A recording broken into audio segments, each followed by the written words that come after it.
Africa. Prenez la parole dans le JDA sur Africa Radio. Merci à tous pour vos messages. Alors justement, aujourd'hui, dans le JDA, nous attendons vos analyses, commentaires au climat politique en Côte d'Ivoire à un an de l'élection présidentielle, et nous attendons surtout les questions, vos questions à notre invité. Nous recevons ici en studio Pascal Afine-Guessant, président du Front populaire ivoirien, ancien Premier ministre et président de la région de Moronou. Monsieur le Premier ministre, bonjour. Bonjour. Merci d'être venu jusqu'à nous. Alors, on va échanger avec les auditeurs, mais avant cela, peut-être une réaction à l'opposition de l'État ivoirien à la levée des conditions de la libération, des conditions de libération de Laurent Gbagbo. Ça vous a surpris, cette opposition ? Si, ça m'a surpris parce que malgré tout, nous pensions que le président Alassane Ouattara était dans une dynamique de réconciliation nationale après l'adoption de l'ordonnance d'amnistie en fin d'année 2018. Et c'est une décision que nous condamnons. Le Front populaire ivoirien a d'ailleurs publié une déclaration dans ce sens parce qu'elle va à l'encontre du processus de réconciliation nationale. À un an des élections, elle va envenimer la situation sociopolitique et tout cela ne contribue pas à l'apaisement, à la décrispation, à la stabilité du pays. Est-ce que vous pensez, est-ce que finalement aussi cette opposition éloigne un peu plus la possibilité d'un retour de Laurent Gbagbo en Côte d'Ivoire ? Évidemment, cela ne fait que compliquer davantage, je dirais, le processus de retour du président Laurent Gbagbo. Et c'est pour cela que d'ailleurs nous lançons des appels à nos amis et à nos camarades de la dissidence pour dire que tout cela devait nous interpeller sur le fait qu'il faut se rassembler, qu'il faut sortir de la division, parce que c'est ensemble unis, solidaires et dans une dynamique de libération de la Côte d'Ivoire que nous pourrons mettre fin à toutes ces situations. Quand vous parliez, nos amis, de la dissidence, vous parlez bien sûr de ce qu'on appelle l'autre aile du Front populaire ivoirien, dont le président officiel est, selon eux, Laurent Gbagbo, et dont le secrétaire général est Assoua Adou. Une dernière question avant d'écouter nos auditeurs. Une réaction, je vais y arriver, à l'annonce de Guillaume Soro, c'est désormais officiel, l'ancien président de l'Assemblée nationale se présentera à l'élection présidentielle de 2020. Que pensez-vous de sa candidature ? Je pense que c'est une candidature qui peut contribuer à ouvrir le jeu politique, à ouvrir les élections de 2020, à créer les conditions de l'alternance. Et évidemment, d'abord parce que nous serons nombreux donc à défendre des élections justes et transparentes, mais ensuite parce que c'est une candidature qui garantira qu'il faut nécessairement aller à un deuxième tour. Et je pense qu'à ce moment-là, toute l'opposition pourrait se rassembler derrière le candidat le mieux placé afin de mettre fin à ce que nous assistons à l'heure actuelle et de faire l'alternance. Donc vous accueillez à bras ouverts Guillaume Soro comme l'un des vôtres dans l'opposition, si je peux me permettre. Il est dans l'opposition de fait à partir du moment qu'il a quitté le RHDP. C'est très clair. Allez, on donne la parole aux auditeurs. On commence tout de suite. Ils sont nombreux à vouloir vous interpeller. On va peut-être commencer par Diez. Voilà, Diez est un auditeur régulier d'Africa Radio. Diez nous confiait la dernière fois qu'il faisait des petites vidéos sur YouTube pour parler de la situation politique en Côte d'Ivoire. Diez, bonjour. Bonjour, Madame Stéphanie. Alors, Diez, votre question à Pascal Afine-Guessant, il vous écoute. Oui, merci. Bonjour, Monsieur Pascal Afine-Guessant. Bonjour. Je m'appelle Diaz, comme vous l'avez entendu. C'est ça. J'ai au moins 3 questions, mais je ne suis pas seul. Je vais poser que 2. Le président Laurent Gbagbo, vous avez dit clairement que vous avez tourné sa page. Si j'ai bien compris. Non. Mais pourquoi ? Ce n'est pas de moi. C'est de mes adversaires, mais pas de moi. Bon, Pascal Afine-Guessant vous dit qu'il n'a pas tourné la page de Laurent Gbagbo. Bon, oui. Cela dit, on peut revenir sur les tensions. Vous l'avez dit la dernière fois, ce n'est pas lui le président du FPI, vous avez déclaré. Ça, c'est tout à fait évident. Voilà. Ce n'est pas lui le président du FPI, mais tourner sa page, je ne sais pas comment on tourne la page d'un homme politique. On va laisser écouter Diaz et puis vous répondrez, Pascal Afine-Guessant. Allez, Diaz, allez-y. D'accord, ok. Ben, au fait, vous êtes président de FPI. Depuis que vous êtes député et président de FPI, vous êtes jamais, je n'ai pas appris que vous êtes parti parler de la paix dans la région, c'est-à-dire que dans toutes les régions de la Côte d'Ivoire. Et pourquoi cela ? Votre deuxième question, Diaz ? Ma deuxième question, est-ce que M. Pascal Afine-Guessant a sa carte de CME ? CME, c'est quoi ? CMU, c'est la carte de CMU-C, au fait. Parce qu'à la question, peut-être m'éclairer. C'est quoi CMU? Oui, je crois que c'est la maladie universelle, quelque chose. CMU, la couverture maladie universelle, c'est ça la carte de CMU? Voilà, c'est là. D'accord, bon, bah. Il a sa carte. On va vous demander, vous avez votre carte de CMU, mon cher Pascal Affi-N'Guessan? Je n'ai pas encore de carte de CMU. Je crois que le gouvernement est en train de mener le processus, mais personnellement, je n'ai pas encore de carte de CMU. Bon, voilà, vous êtes pas malade, rassurez-nous. Je ne sais pas pourquoi ça intéresse l'auditeur, mais bon, on va peut-être lui demander quand même, Diez. Pourquoi vous demandez ça, Diez? Je demande ça parce que le président de la République a sa carte de CMU. Ah, bon. Et quelles sont les conditions, comme lui, il vient de le dire là, enfin, je le respecte, hein, c'est mon pote depuis, hein, mais maintenant là, il veut savoir s'il n'a pas la carte de CMU et pourquoi il ne l'a pas. Bah, bonne question. Cela dit, on pourra peut-être, on va recevoir des gens du RHDP la semaine prochaine. On va peut-être leur demander à eux. Ils seront peut-être plus au courant. Alors, la question de la paix, Diez trouve qu'on vous a pas assez entendu sur cette question de la paix et de la réconciliation. Je suis celui qui est le premier à parler du processus de paix et de réconciliation nationale depuis ma sortie de prison en août 2013. Si M. Diez se rappelle, j'ai même proposé les États généraux de la République comme mécanisme pour mettre fin à tout ce que nous avons vécu, pour réconcilier les Ivoiriens, pour réformer le cadre juridique institutionnel de la vie nationale. J'ai fait des tournées à travers le pays, à l'ouest, un peu partout, et donc je continue de parler de paix et de réconciliation. Aujourd'hui, s'il y a des hommes politiques qui parlent de paix et de réconciliation en Côte d'Ivoire, j'en fais partie, et je peux même considérer que je suis l'un des tout premiers. Et donc, et je continue dans ce sens. Et ma candidature en 2020 sera justement bâtie autour de la question de la réconciliation et de la réforme de l'État, etc., etc. C'est très clair. On va parler de candidature. Allez-y. La carte des CMU, il faut d'abord se faire enrôler. Je crois que c'est fait. Mais la question pourrait être posée à un représentant du gouvernement si l'occasion est donnée d'écouter un représentant du gouvernement, puisque c'est le gouvernement qui met en œuvre ce processus. J'ai peut-être compris ce que vous voulez dire, Diez, puisque vous venez de dire qu'il faut être enrôlé pour avoir la carte de CMU. Finalement, il y a un lien entre le fichier électoral et les bénéficiaires de cette couverture maladie universelle, c'est ça? Oh, je ne sais pas. Je sais pas en tout cas, il faut être électeur pour bénéficier de cette CMU. Non, tous les Ivoiriens sont concernés. D'après ce qu'on m'a dit, tous les Ivoiriens, même toutes les populations vivant en Côte d'Ivoire, sont concernés par cette carte. D'ailleurs, s'il y a des auditeurs du côté d'Abidjan qui ont des questions sur ce sujet, ou même qui ont des questions générales, qui n'hésitent pas à nous appeler. Je vais vous lire un petit message de Sancy, qui est plutôt sympa d'ailleurs avec vous. Sancy nous dit bonjour, c'est le seul homme politique qui a compris la politique, parle de vous, qui a compris la politique ivoirienne. Il faut jamais faire la politique de la chaise vide. Bravo à vous, monsieur Pascal Affi-N'Guessan, nous dit Sancy. On va écouter Ibrahim qui va poser des questions sur les candidatures, justement. Ibrahim, bonjour. Oui, bonjour, madame. Bonjour aussi, monsieur Pascal Affi-N'Guessan. Bonjour. Vraiment, je suis tellement heureux de vous entendre aujourd'hui parce que vraiment, nous, les Ivoiriens, nous étions toujours le même père et même mère. Mais avec la division actuelle, nous devons faire très attention de pouvoir nous unir quand on veut dire la paix provient de vous. Et nous, c'est nous qui formons le gouvernement. Le gouvernement a un nom, mais c'est la population qui fait qu'un gouvernement peut bien gérer son pays. Donc, ce que moi je vous demande, avec la patience que vous aviez, vous êtes quelqu'un d'honnête, vous êtes patient. Vous réclamez la libération de Laurent Gbagbo très très longtemps, mais les gens n'arrivent pas à vous cautionner.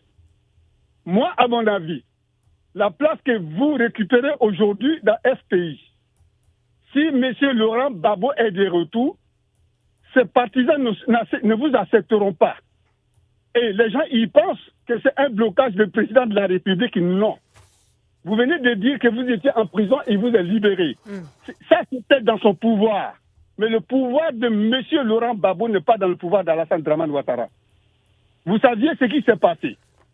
Quand il y a une guerre, il y a un coupable. Tout le monde ne peut pas être le coupable. Si un coupable a été désigné par le tribunal pénal, c'est que c'est avec ce type... Est-ce que vous poser votre question, Ibrahim, s'il vous plaît? Ouais, ce que je vais poser à M. Pascal Affi-N'Guessan, excusez-moi de ma manière de vous poser la question. Vous êtes sûr d'être candidat de FPI aux prochaines élections? Ah, Excellente question. Alors moi je me souviens bien, Pascal Afine-Guessant, quand vous avez été déclaré, vous avez déclaré votre candidature à l'investiture du FPI, et vous avez toujours dit, excusez-moi de répondre à votre place, que si Laurent Gbagbo était candidat, vous ne le sauriez pas. C'est ça. C'est très clair. C'est ça. Je crois que je voudrais dire à M. Ibrahim qu'effectivement, je suis candidat à la candidature parce que je veux respecter la volonté de nos militants, puisque ce sont les militants qui désignent le candidat du parti. Donc, je ne peux pas affirmer tout de go et de façon unilatérale que je suis le candidat du parti. Mais je serai candidat, je le soumettrai cette candidature au congrès du parti. Et si le congrès l'accepte, je serai le candidat. Mais évidemment, comme je l'ai indiqué, nous sommes dans une dynamique unitaire. Si le président Gbagbo est libre de toute poursuite, qu'il est en Côte d'Ivoire, qu'il est éligible et qu'il manifeste sa volonté d'être candidat. Ça fait beaucoup de si, hein. Oui, il y a beaucoup de si, parce que évidemment la situation actuelle n'est pas très très simple. Et donc nous rangerons tous derrière lui. Et c'est ce que j'ai toujours dit. Mais dans tous les cas, s'il n'est pas candidat, s'il n'est pas présent en Côte d'Ivoire, je suis le candidat du Front populaire, je suis candidat à la candidature du Front populaire ivoirien. Et c'est ce schéma que je m'évertue à vendre à tous nos militants, y compris les dissidents, pour leur dire qu'il faut que nous ayons un plan B, un plan A et un plan B, que nous ne pouvons pas mettre tous nos œufs dans le même panier. Il faut qu'il y ait une alternative à la candidature du président Gbagbo. Pour désigner un candidat, vous l'avez dit, il faut un congrès. Alors, il me Mais semble je voudrais ensuite dire à monsieur Ibrahim que la CPI a acquitté le président Gbagbo à l'heure actuelle, puisqu'il dit que la CPI a désigné un coupable. Je voudrais rectifier que la CPI a acquitté le président Gbagbo et qu'à l'heure actuelle, ce sont des manœuvres du procureur de la CPI et des autorités ivoiriennes pour maintenir le président Gbagbo le plus longtemps possible hors de Côte d'Ivoire. Donc, il faut être clair, les charges qui ont été portées contre le président Gbagbo n'ont pas été prouvées. À l'heure actuelle, il est innocent, il a été acquitté, mais les autorités du parquet de la Cour pénale essaient désespérément de tout faire pour essayer d'annuler cette décision d'acquittement et en quelque sorte de prolonger inutilement un procès qui n'apporte rien à la paix et à la réconciliation en Côte d'Ivoire. Alors la question du congrès du FPI, il me semble que depuis 2014, en 2014 vous aviez annoncé un congrès qui a été reporté. C'est ça. Depuis, les instances n'ont toujours pas été renouvelées. Quand vous parlez d'investiture... Si, le congrès s'est tenu les 28 et 29 juillet 2018. Et j'ai été reconduit à la tête du parti pour 5 ans. Autant pour moi. Merci Pascal Afine-Guessant. Quand vous parlez d'investiture à la candidature FPI, est-ce que ça signifie que le parti va organiser des primaires, par exemple ? Par exemple, évidemment, le parti va convoquer un congrès pour le choix du candidat. Et à cette occasion, tous les militants qui souhaitent être candidats, et y compris même ceux qui sont dans la dissidence, puisque pour le moment, nous n'avons exclu personne. Et donc, ce sont des positions politiques. Tous ceux qui souhaitent être candidats pourront l'exprimer et nous choisirons ensemble. Et j'espère que ce congrès pourrait être une occasion de rassemblement, de réconciliation. Simone Gbagbo, si elle souhaite être candidate, peut venir au congrès. Nous pouvons organiser ensemble ce congrès et ça pourrait être un congrès unitaire pour désigner le candidat. Et j'ai toujours affirmé que personnellement, je suis prêt à m'aligner derrière la personnalité que le parti, que le congrès du parti aura choisi, même si ce n'est pas moi personnellement. Alors justement, il y a un auditeur qui va vous parler dans quelques instants de Simone Gbagbo. Je vous lis quelques messages qu'on reçoit sur WhatsApp.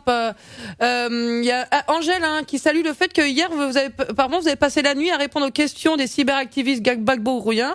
C'est bien ça, voilà. Il vous encourage à être plus présent sur les réseaux sociaux pour communiquer sa stratégie.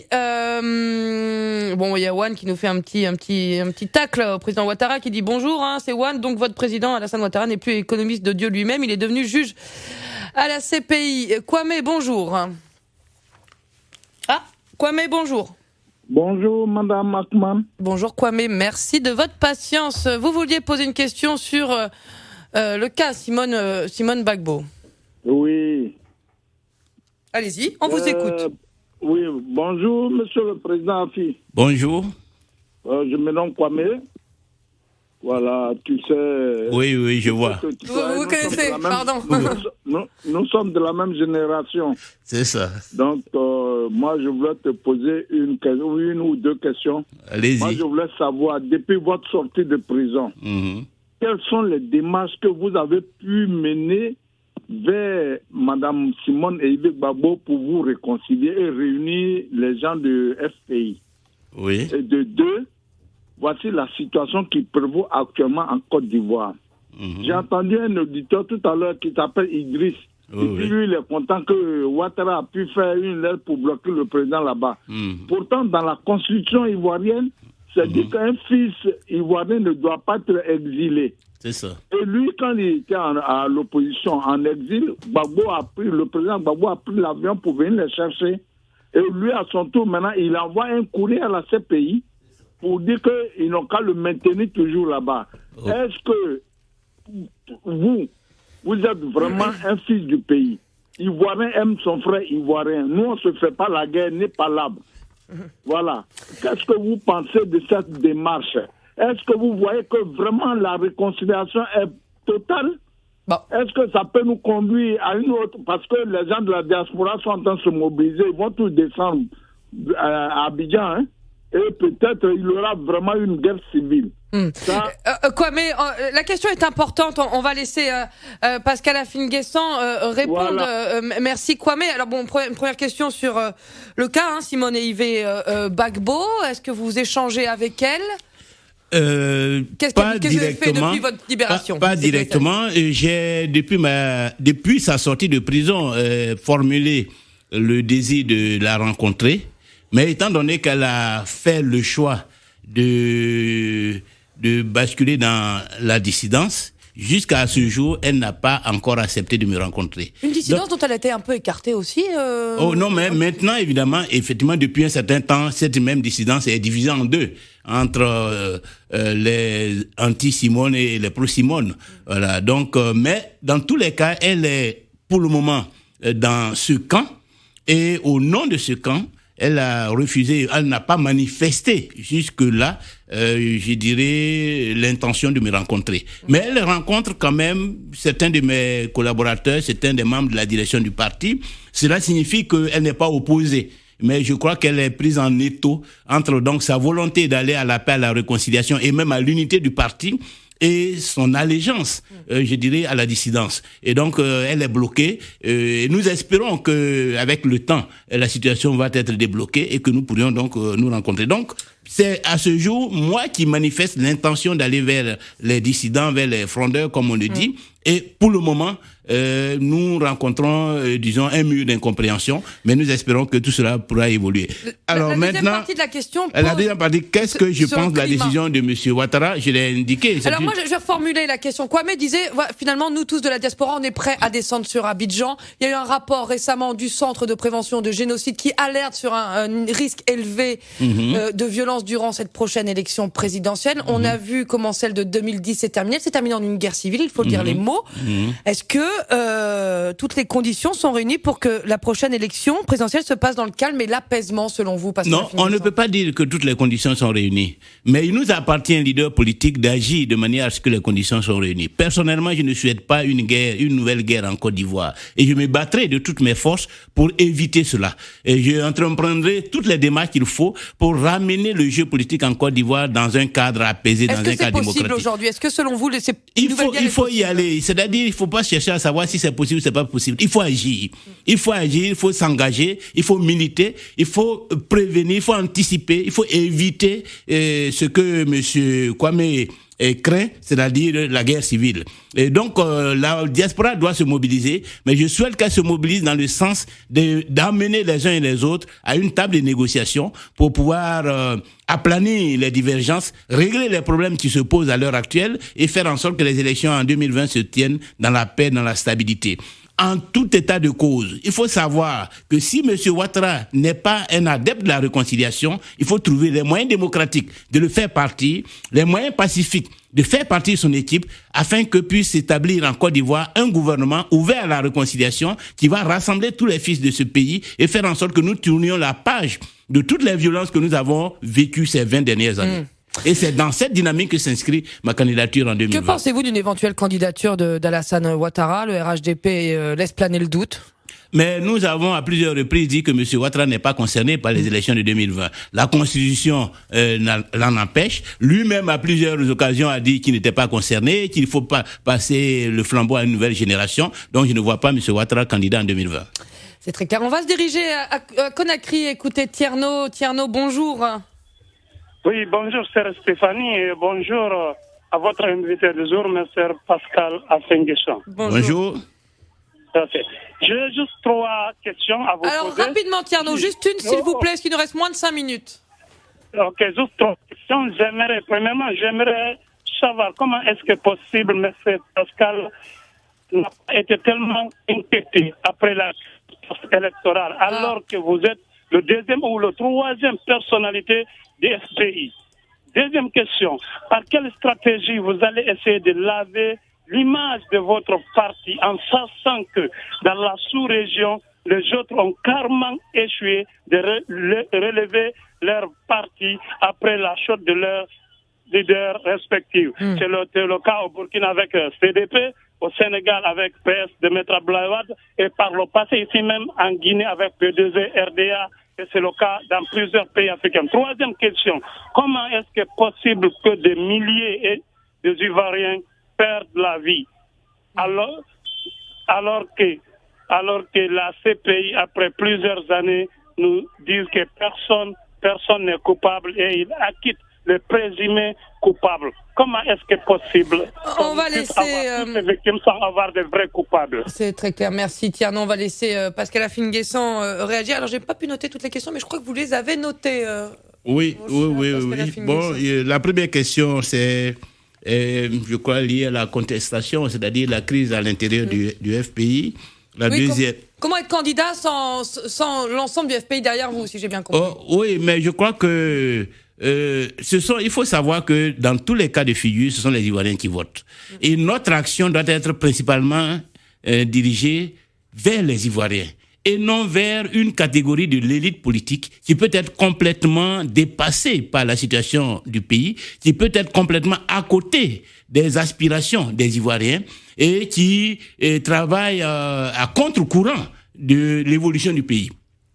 Aujourd'hui, il y a une bonne partie de la classe politique ivoirienne qui est disqualifiée. Et si vous les écoutez, si vous rentrez dans leur jeu, si vous vous engagez dans la voie qu'ils vous prennent, vous perdez. Les Ivoiriens veulent autre chose. Les Ivoiriens veulent la paix. Ils veulent la stabilité du pays, ils veulent le progrès social, et c'est par rapport à ces préoccupations qu'il faut s'inscrire. Et donc, il faut regarder les préoccupations de la Côte d'Ivoire, des Ivoiriens, et travailler à cela, parce que c'est eux qui, en dernière instance, vont décider en 2020. C'est pourquoi nous n'écoutons pas les dissidents qui veulent que nous restions dans le passé et que nous nous inscrivons dans une logique d'avenir, dans une logique de progrès et de paix pour la Côte d'Ivoire. Maintenant, quelle est la stratégie pour améliorer l'image? Est-ce que le Front populaire ivoirien ne va pas connaître le même sort que certains partis de gauche qui ont disparu après? C'est une menace, c'est un risque important. Et c'est d'ailleurs par rapport à ce risque-là que nous sommes dans la logique de l'adaptation. Est-ce que vous dites à Souadou, il faut s'unir ou périr? Non, pas forcément. On peut s'unir, mais on peut avancer sans forcément que nous ayons l'unité. Le tout, c'est de reconstruire un parti. De reconstruire un parti avec des gens de progrès, des gens qui veulent la paix, l'unité du parti. Et aujourd'hui, il faut avoir la capacité de s'ouvrir vers des frustrés du PDCI-RDA, vers des insatisfaits du RDM, pour construire un parti nouveau, dans une dynamique nouvelle, qui a une autre vision de l'avenir, qui s'inscrit dans une dynamique de paix et de réconciliation pour le pays. Donc c'est ce défi-là qu'il faut réussir. Si nous réussissons ce défi, le FPI vivra et va reconquérir le pouvoir d'État. C'est très clair. Alors on va prendre un dernier auditeur. Je m'excuse auprès de Camara, mais je pense qu'on a posé la question. À Camara, vous voulez poser la question, les faits que son parti soit divisé, est-ce que c'est crédible pour la candidature? On va écouter Claudel qui a une question très précise et je la disais d'ailleurs un peu en introduction. Claudel, bonjour. Oui, bonjour monsieur Pascal Afenguesson. Bonjour. Oui, bon, on se connaît. Alors, il me reste moins de 2 minutes, Claudel, s'il vous plaît. Posez votre question telle qu'elle est écrite sur le standard et comme ça, monsieur. C'est dommage. Oui, c'est dommage. Moi, je pense que monsieur Pascal Afenguesson joue de la malhonnêteté. C'était pas une question, ça, Claudel. Non, laissez-le. Je viens à la question. Allez-y, je vois le temps défiler. Bébé Claudel, s'il vous plaît. J'ai dit, le président Afenguesson n'est pas honnête quand il dit qu'il est dans la mouvance de réconcilier les uns et les autres. Monsieur Pascal Afenguesson joue avec le pouvoir. Voilà un pouvoir pour lequel, disons que la Cour européenne, par exemple, la Cour africaine plutôt, a dénoncé cette CEI, par exemple. Lui, il est partant. Il a laissé un partisan là-dedans. Dernière question que je peux poser, parce que j'ai pas assez de temps. Allez-y, oui, il reste. Il faut pas jouer avec les Ivoiriens. Parce que moi, j'étais en Côte d'Ivoire quand il a fait avorter le Congrès, quand il a fait annuler le Congrès de 2014. Voilà, tout à fait. J'y étais, j'ai payé mon transport, je suis parti. Je me suis fait annuler ce Congrès-là. Il n'a jamais eu. Donc voilà. On parlait de juillet. Merci Claudel. Alors je suis désolée, c'est parce qu'il reste juste 1 minute et Monsieur Pascal Afinghan, vous allez quand même répondre. Et c'est ce que disait Claudel. Voilà, dit vous faites le jeu du pouvoir. Vous êtes le seul dans l'opposition à avoir accepté la CEI. Et voilà, comment est-ce que vous pouvez vous défaire de cette image cautionnée d'opposants cautionnés par le pouvoir? Mais je suis un opposant. Mais toutes les oppositions n'ont pas la même démarche et le même style. Et des opposants qu'on arrête ou qu'on conteste. Non, mais évidemment, ils peuvent contester. Mais moi, je m'inscris dans une dynamique de paix en Côte d'Ivoire. Je ne suis pas pour mettre le feu au pays à nouveau. Donc, vous n'êtes pas cautionné par le pouvoir? Je ne suis pas cautionné. La preuve, c'est que nous négocions. Si nous sommes cautionnés par le pouvoir, pourquoi nous allons négocier? Alors, monsieur Claudel parle de la CEI. Mais la CEI, nous avons tous demandé la réforme de la CEI. Nous avons une possibilité de négocier. Certains refusent parce qu'ils ont un agenda caché. Moi, je n'ai pas d'agenda. La négociation est le moyen. Le FPI va siéger à la CEI? Pardon? Le FPI siégera à la CEI? Mais bien sûr, nous avons un poste de vice-président à la CEI. Nous sommes dans la cabine de pilotage. Nous allons contrôler l'évolution de cette CEI. Merci, monsieur et nous allons donc utiliser cette CEI pour arriver au pouvoir en 2020. Merci beaucoup Pascal Afinghan. Je rappelle que vous êtes président du Front Populaire Ivoirien, ancien Premier ministre. Merci à tous de votre participation. N'hésitez pas à conduire le débat sur les réseaux sociaux. Vous pouvez également nous laisser des messages sur le répondeur d'Africa Radio. Prenez soin de vous, à bientôt.